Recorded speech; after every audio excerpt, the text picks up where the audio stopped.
And now, it's time for another Dice Tower review with Tom Vasel.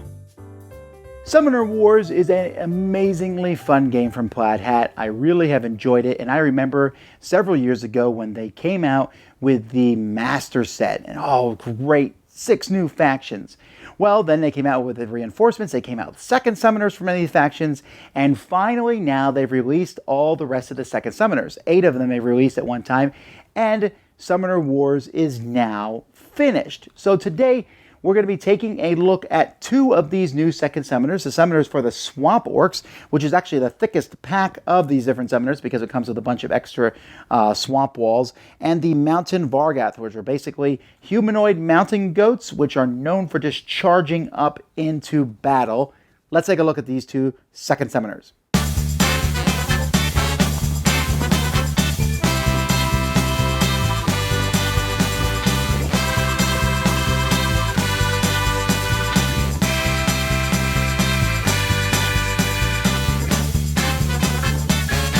Just like the first Swamp Orcs, this one comes with a whole pile of vine cards, or vine walls. Now these vine walls are like a separate pile, and there's different ways that you can get these into the game. They have 2 life points, but they're like a wall other than that, so they're great to put out there.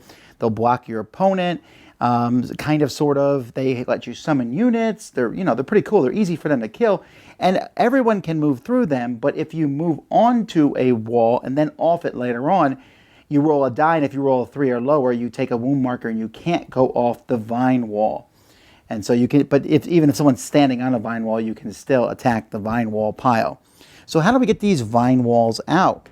Well, let's start by taking a look at this new summoner for the Swamp Orcs, who likes to veil herself. And basically, when a unit you control attacks a wall and does at least 2 wounds, and the wall isn't destroyed, you can put a vine wall next to that wall.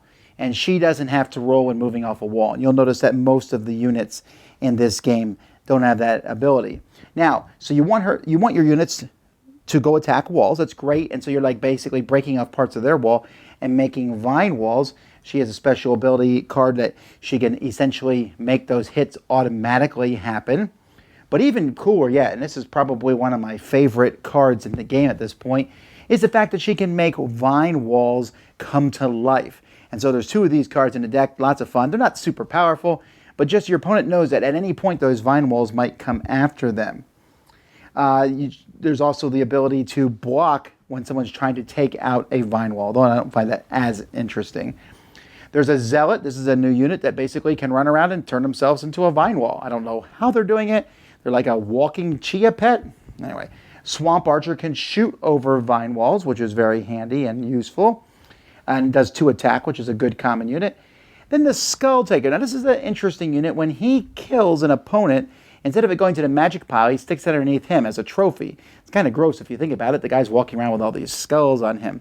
Still though, for 1 cost, a 2/2 is a pretty powerful creature. And there's a Battle Champion card where essentially the more skulls you have, you can then decrease the cost and turn him into a champion. Speaking of champions, here's Scrub, who can essentially just drop vine walls. I guess Scrub is dropping part of their body off? Anyway, Scorch, who is probably my favorite of the 3 champions of this set, can teleport from vine wall to vine wall, which is useful. And they have a 3 range attack. And then Zurlock, the champion here, when he takes wound markers, basically they're dropping vine walls off from him as he, I'm assuming it's him, I don't know, as he smashes around, although his attack does go down. But still, you can just basically send him running up into the enemy where he will turn into walls that will fall off him as he goes along. All right, now the Mountain Vargath.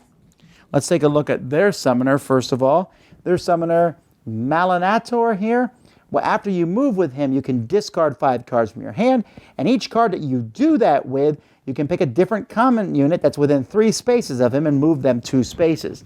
So you can discard cards from your hand to take units and attack with them. There is some interesting cards, like this Battle Procurement here. When this card's in your discard pile, you can put it back in your hand. So this card here, you can use as one of those cards that you discard, and it keeps going back in your hand. And then you can also even look through your deck and find an event card. You can immediately attack with one of these people that you've moved all over the place. You can use card effects to affect both your champions and your summoner. So there's that sort of thing here. There's even this one here, which lets you draw a card, and you can place any cards you discarded from your hand back into your hand. So he has this ability to discard cards and move pieces and then get these cards back. So what kind of units are there? This one here, the aspirant, after you move with him, you can choose another common that's within 2 spaces and move them 1 space. So you can see there can be some kind of movement chain reactions here. The commander can allow a common unit within 2 spaces of them to attack. It's a pretty powerful common unit.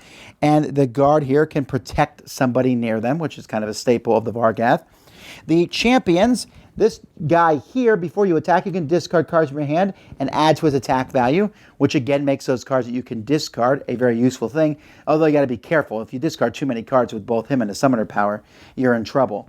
Also has a thunderclap, which does damage to everyone nearby, only 1 damage. So if you're fighting someone who's using a lot of weak units, like say the Filth, Osa is very useful. I think that she is kind of one of basically one of those champions you're going to basically see who you're playing, whether you want to use her or not. Kadros, on the other hand, is huge guy here. If no one else attacks, and he's a 5 dice.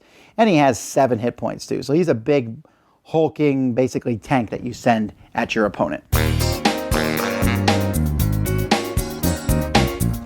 So what do I think about both of these? Now, for fun and ease of play, the Swamp Orcs are always one that I hate playing against, right? Because they're so annoying.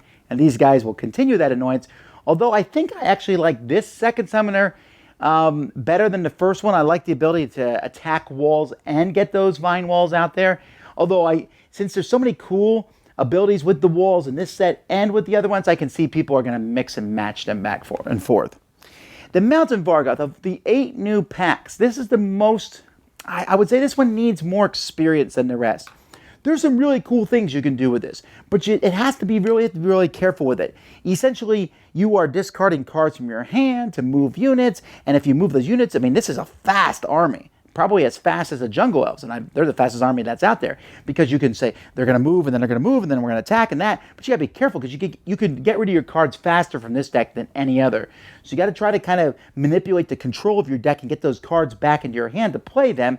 And the original summoner for the Mountain Vargath, they were essentially just, we will march towards you and fight you. And I considered them one of the easiest factions to give someone, because you just ran up and attacked the enemy. Here you're doing it with a little bit more finesse with this one. And so while I don't think that's a bad thing, if you're new to the game, this might not be one of the first ones you start with. But still, 2 cool factions. Let's check out the other 6 in my other videos. Dice Tower Judgment, excellent! Thanks so much for watching the Dice Tower videos. Find more great videos and reviews, as well as our top-rated audio podcast at Dicetower.com. You can also find other great shows at Dicetowernetwork.com. I'm Eric Summerer, and you've been watching The Dice Tower. The Dice Tower is sponsored by Cool Stuff Inc., where you can find great games for great prices. Cool stuff in stock. Check them out at CoolStuffInc.com. Shut the door.